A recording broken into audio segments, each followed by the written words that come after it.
All right, so this is a suggestion via a donation. The name of the video is Seven Sins. This is coming from the artist Ren. Also, we have the lyrics pulled up just in case we need them. Let's check it out. Let's jump into it, guys.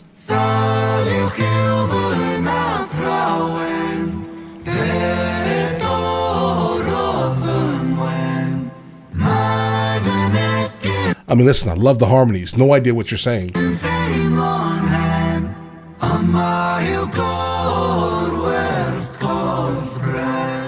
Maybe Welsh? Because I think he's Welsh, right?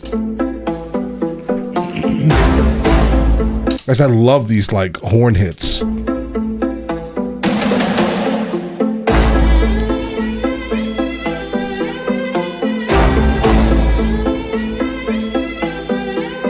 I lay broken on the kitchen floor.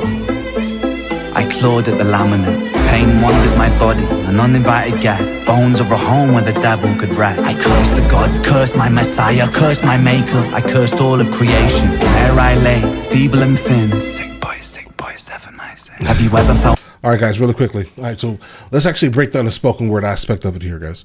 All right, so the uninvited guest is obviously Pain. He's saying the bones of a home where the devil could rest. I think he's gotten to the point where he no longer has any interest in following any type of organized religion. And it makes it super obvious, the line right after that. I cursed the gods, I cursed my messiah, I cursed my maker, I cursed all of creation. And this is why his bones are now available to be home to where the devil can rest, guys. All right. Pain. Oh my. Unrelenting, tell me, have you ever felt pain? Condescending, muscles clenching, tell me, have you ever felt pain? A rose emerges from the pavement cracks. I'll write my eulogy with broken glass. Eternal parallax. Pain. Pain the author. All right, really quickly. Have you ever felt pain? So obviously he's asking us all, have you ever felt what exactly I'm going through? I don't know. And then he goes on to describe it. He mentions a rose emerges from the pavement cracks. I think this is a reference back to A Rose in Harlem, maybe, or something like that, guys, from Tupac. I think it was in one of his poems, right?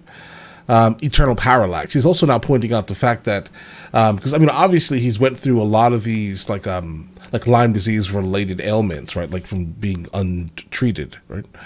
So imagine he's going through his day over and over and over again, and then one day he's able to actually get some type of clarity, right, by getting this stem cell treatment.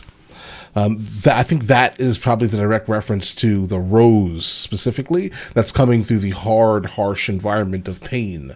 Maybe pain is the pavement itself, right?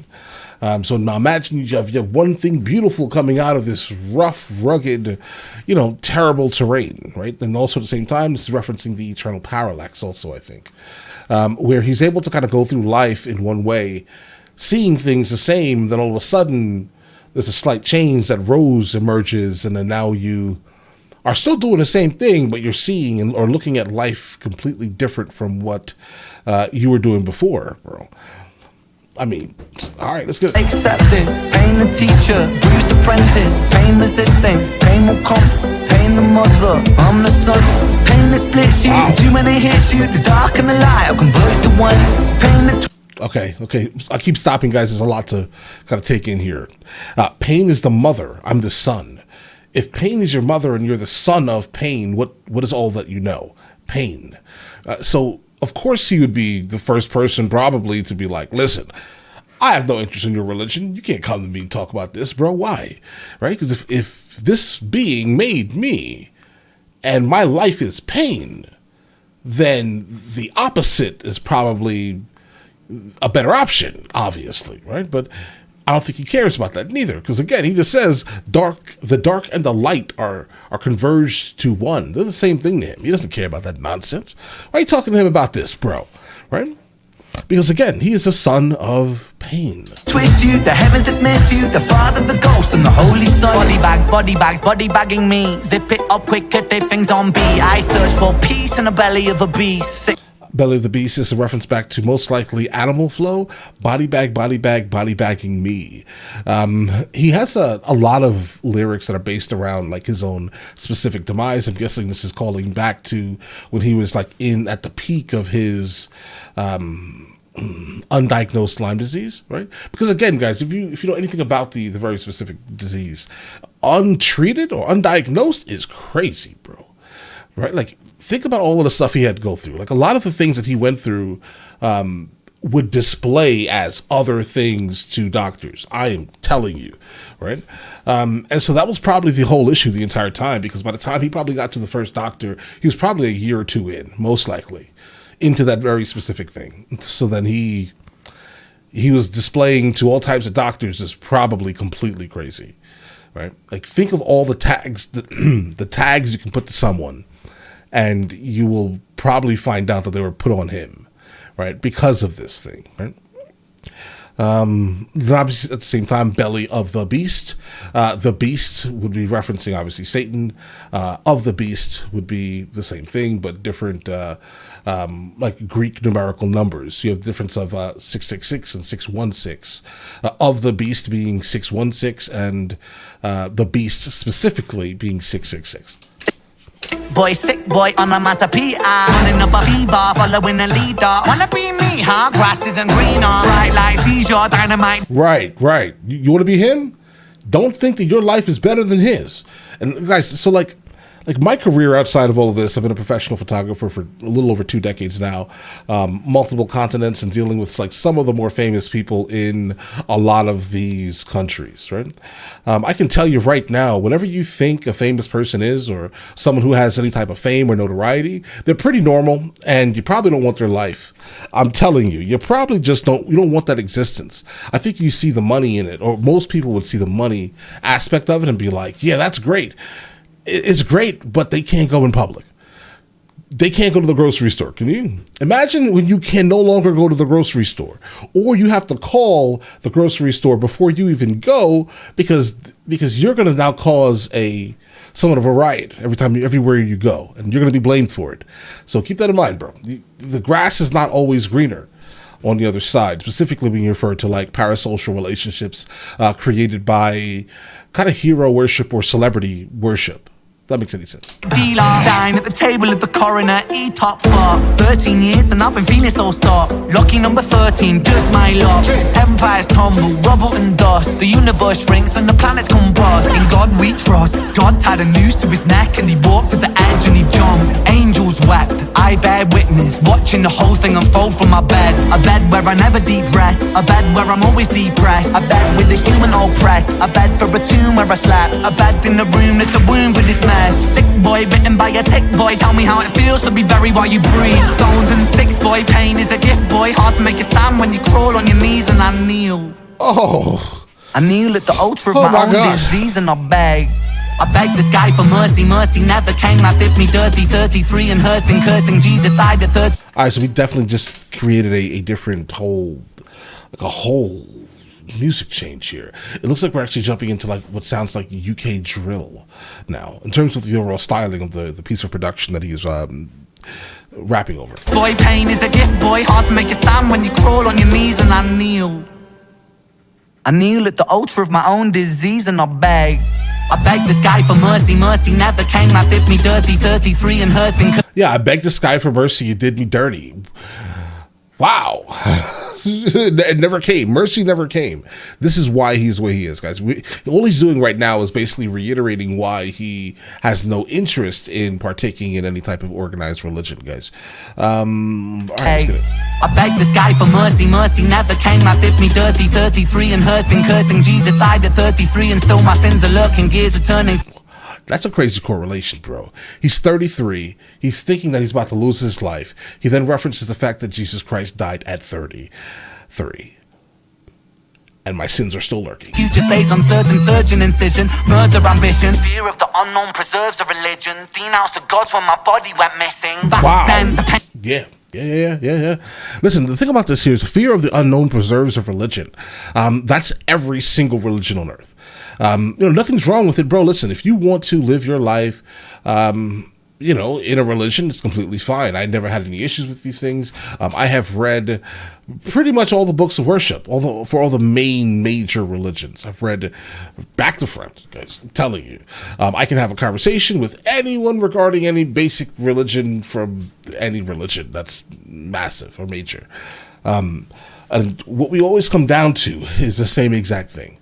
The person's very specific fear of not knowing things, and that should kind of make you want to know things, if that makes any sense, guys, right?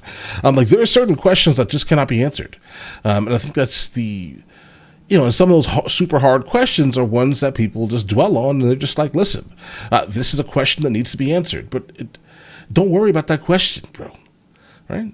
To be honest, trust science generally, right? But still, I would never ever in my life try to take someone out of their religion or their faith. And I have plenty of conversations with a lot of religious people consistently, literally, and then we don't have any issues.